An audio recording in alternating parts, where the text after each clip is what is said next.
요즘 MBTI가 뭐 대세잖아요. MBTI를 표현하자면 IIII라고 극 I라는 거죠. 네, 완전 내향인오브 내향인. 너무 그렇게 소문난 스타죠. 맞습니다. 거의 무한대 I이신 분인데 저희 기자들 사이에서도 인터뷰가 좀 어려운 스타, 난해한 인터뷰의 1, 2에 좀 촉각을 다투는 분이 아닐까 싶은데 소심 끝판왕의 좀 그런 면모가 있으시거든요. 하지만 이런 본캐의 성격과 달리 스크린에서는 아주 강렬하고 야수 같은 연기를 보여주면서 누아르의 탈을 쓴 볼빨간 청년이라는 별명이 있는데요. 바로 배우 엄태구 씨입니다.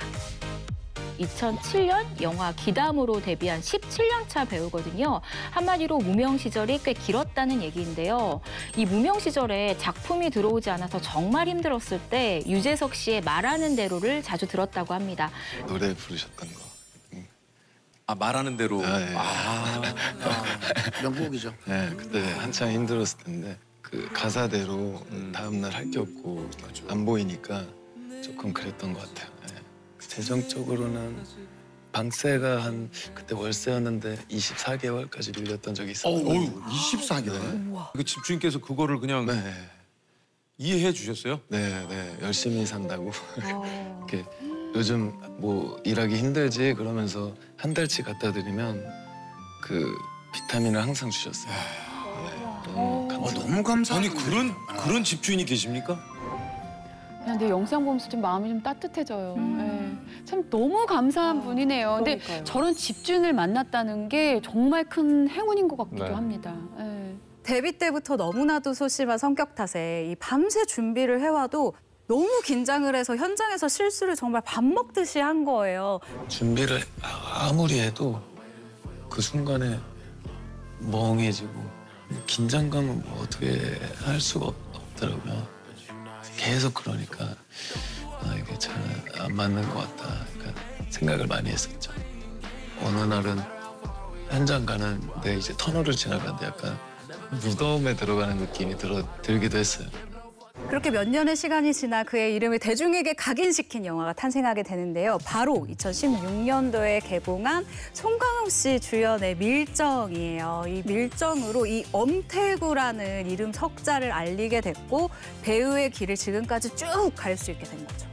자, 이 밀정을 시작으로 해서 엄태구 씨의 인생은 완전히 달라졌는데 천만 영화 택시 운전사 그리고 낙원의 밤에선 주연을 맡았었고요. 최근 인기리에 종영한 드라마 이 놀아주는 여자 등 다양한 작품에서 정말 팔색조 같은 연기를 펼쳐주고 있습니다. 그리고 이렇게 성공한 모습을 당시 집주인분도 알고 있지 않을까 싶은데 얼마나 대견하고 뿌듯해하실까 싶습니다. 사실 제가 이제 프리선언하고 처음 소속사에 같이 소속돼 있는 후배예요. 근데 회식을 하면 정말 묵묵히 밤새 술도 안 먹거든요. 진짜 회식 때 묵묵한 거는 진짜 처음 들어봐요. 근데 처음 봤죠. 그래서 우리가 다 그 친구랑 웃겨보려고 막 밤새 노력했는데 절대 웃지 않고 묵묵하네요, 묵묵히 진짜. 있다가 이렇게 본인의 일을 회식 때도 정말 잘하고 이제 착한 그런 청년을 기억하는데 너무 그래서 기쁘더라고요. 끝까지 희망 잃지 않고 꿈을 향해 정진하는 모습 정말로 응원하고 앞으로도 계속해서 지켜보도록 하겠습니다. 네, 다음으로 소개해드릴 스타는요. 생활고 때문에 여전히 힘든 시간을 보내고 계신 분이라고 들었습니다. 자, 어떤 분인가요? 네, 어딜 가든 시그니처인 이 고양이와 함께 하는 분이죠. 통통 튀는 매력으로 방송계를 사로잡았던 팝 아티스트 낸시랭입니다. 근데 낸시랭 씨는 저도 이제 방송에서 좀 만난 적이 있는데 굉장히 옛날엔 밝고 튀는 어떤 매력을 가지신 분인데 요즘에 힘든 시간을 보내고 있다는 기사를 봐서 저도 조금 마음이 안 좋더라고요. 네, 낸시랭 씨의 이 생활고에 대해서 이야기를 하려면 낸시랭 씨가 겪었던 사건에 대해서 짧게 말씀을 드려야 될 것 같습니다. 2017년 12월 낸시랭은 문화예술사업가라고 자신을 소개한 왕진진과 결혼을 발표했습니다. 그런데 결혼 10개월 만인 2018년 10월 낸시랭이 왕진진의 폭행, 협박, 거짓말 등을 주장하며 파경을 선언했는데요. 결국 지난 2020년 9월 이혼 소송에서 승소한 낸시랭, 이 최고 위자료인 5천만 원을 받으면서 이 법적으로 남남 이혼을 하게 됐습니다. 그런데 낸시랭은 여전히 과거로 인해서 힘든 시간을 보내고 있습니다. 낸시랭 씨의 주장에 따르면 현재 이 전 남편의 거짓말에 속아서 무려 사채빚 10억 원을 떠안아서 극심한 생활고에 시달리고 있다고 합니다. 야, 근데 10억이면 진짜 어마어마한 돈이잖아요. 근데 고작 결혼 생활이 10개월인데 큰 빚이 이렇게 어떻게 생긴 건가요? 일단은 낸시랭 씨가 정말 믿고 사랑했다고밖에 생각이 안 들어요. 그 당시 기자회견 열었을 때 현장에서 기자들이 나서서 이건 아니라고 낸시랭 씨한테 대놓고 맞아요. 얘기를 했었어요. 정말 아니니까 정신 차리시라 했는데 낸시랭 씨가 왜 그런 얘기를 하냐, 절대 아니다라고 얘기를 하셨었거든요. 아까 말한 또 질문하신 궁금했던 그 모든 기사의 내용들 저는 그 진실을 다 알고 있습니다. 전준주 제 남편을 사랑합니다. 근데 낸시랭 씨의 얘기를 들어보니까 결혼하자마자 갑자기 여러 가지 이야기를 꺼냈는데 이런 얘기를 했다고 합니다.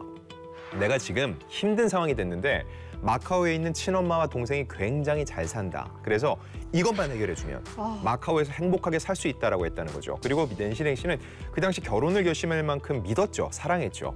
그래서 본인이 소유하고 있던 한남동 집을 담보로 해서 1금융권, 더 나가서 2금융권 또 더 넘어서 사채까지 끌고 와서 무려 8억 원을 이 왕진진에게 건넸다는 거죠. 야, 근데 어떻게 그런 일이 있을까요? 안타깝습니다.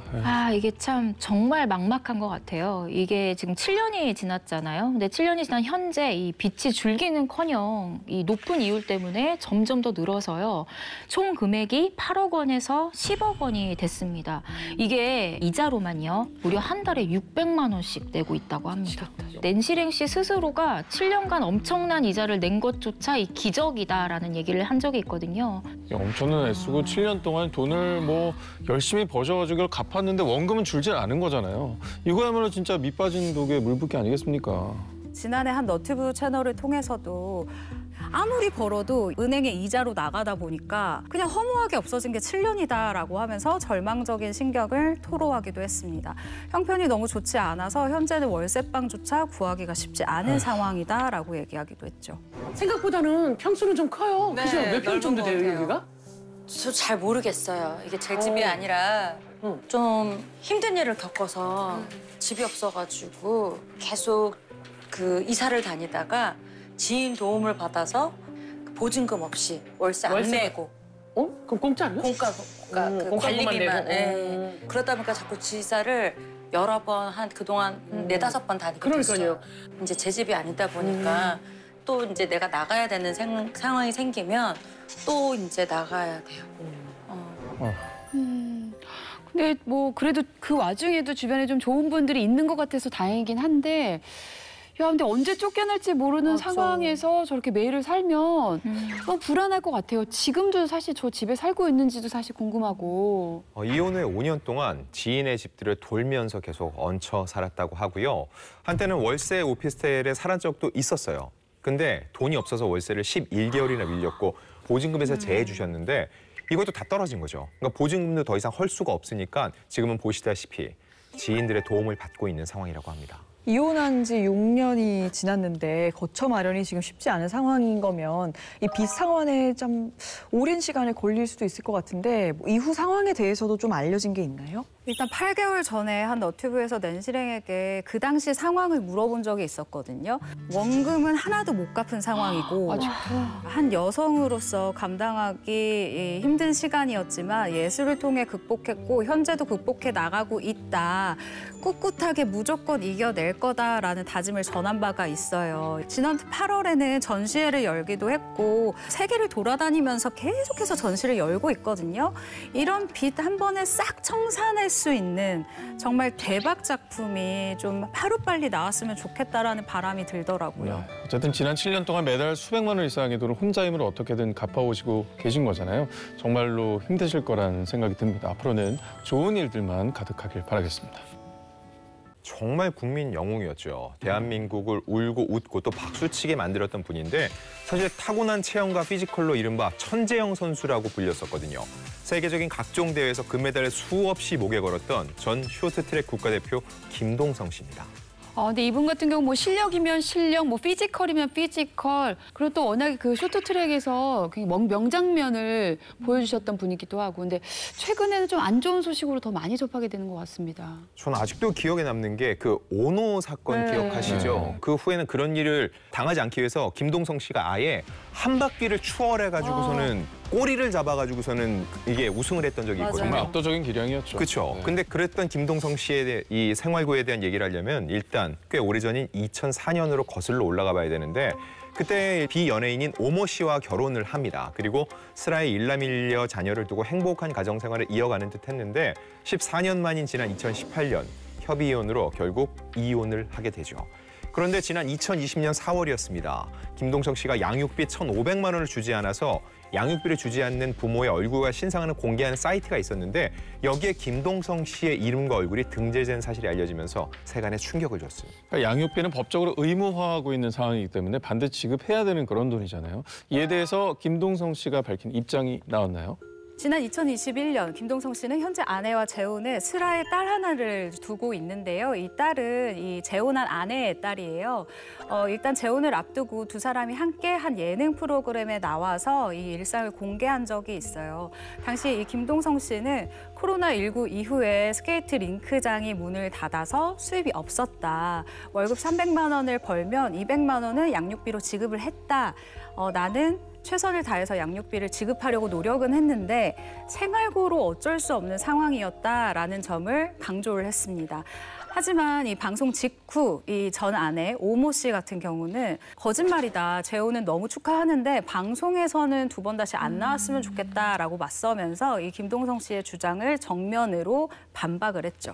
두 분 다 지금 다른 주장을 하고 있는 것 같은데 그럼 대체 누구 말이 맞는 건지는 모르겠습니다. 예. 네, 계속된 두 사람의 이 진실 공방을 통해서 또 하나 알려진 사실이 있거든요. 2021년 법원에서 김동성 씨의 양육비 감액 신청을 받아들였던 거예요. 그래서 자녀 1인당 양육비가 150만 원에서 80만 원으로 줄어들었다는 겁니다. 아무래도 김동성 씨가 워낙 생활고에 시달리고 있으니까 법원이 좀 이런 부분을 감안해 준 게 아닐까 싶습니다. 네, 근데 양육비 미지급으로 온라인 사이트에도 오르고 또 절반 가까이 감액도 됐으면 이제는 문제가 없는 것 같은데 또 한 번 양육비 문제가 불거진 건가요? 그럼 어떻게 된 거죠? 일단 지급할 양육비는 절반으로 줄어들었죠. 근데 여전히 지급이 되지 않았다는 거예요. 김동성 씨의 전 아내인 오모 씨가 지난해 11월 김동성 씨가 자녀의 양육비를 제대로 지급 안 한다면서 고소장을 경찰에 제출했다는 사실이 보도됐는데 이 고소장을 보면은 2018년 이혼 후부터 지난해 10월까지 김동성 씨가 주지 않은 양육비 무려 8,010만 원에 달한다고 주장을 했습니다.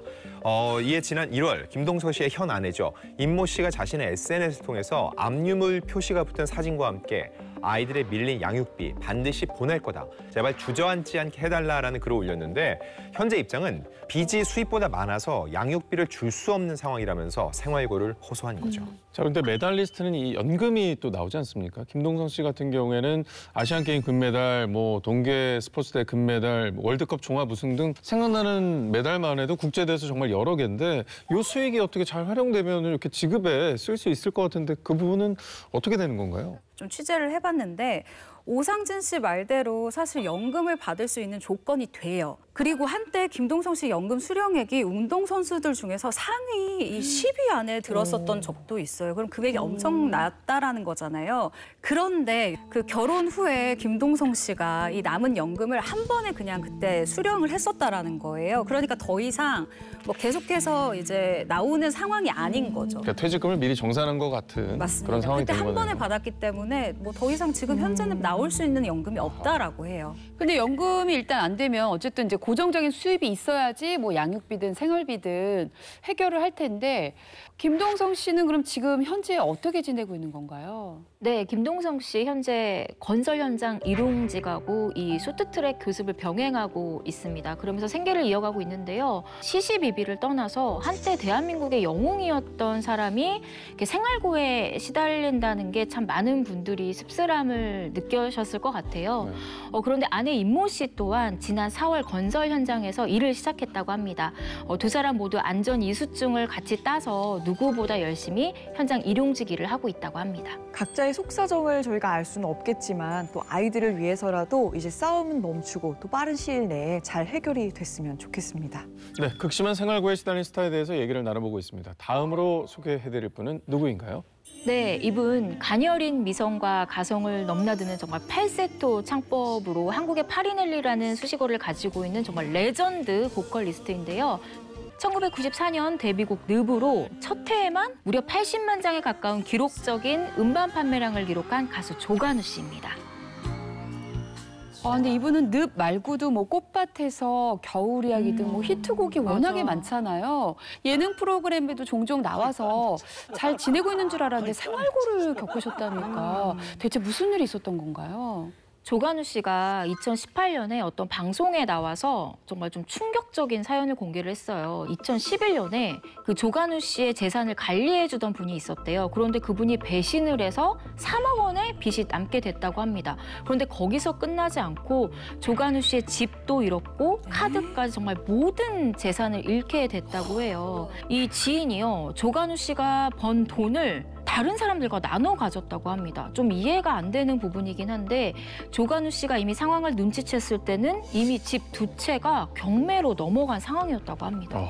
자, 근데 기억을 더듬어 보면 2011년도에는 M본부의 한 음악 경연 프로그램이 있었습니다. 그 프로그램에 출연해서 대외적으로는 굉장히 인기도 있고 여러 가지 일들이 많았을 거라고 생각이 드는데 어떻게 이런 일이 발생했는지 모르겠네요. 정확히 그때인데요. 조관우 씨는 지난 2011년도입니다. 이 레전드 가수들의 경연 프로그램이죠. M본부의 나는 가수다에 출연을 해서 큰 인기를 얻으면서 제2의 전성기를 맞았었는데 이 프로그램에서 하차를 하자마자 이런 고통의 시간이 온 거예요. 게다가 하차 당시에 매주 진행된 경연으로 인해서 성대 결절 수술을 해서 가장 힘든 시기를 보내고 있었다고 하거든요.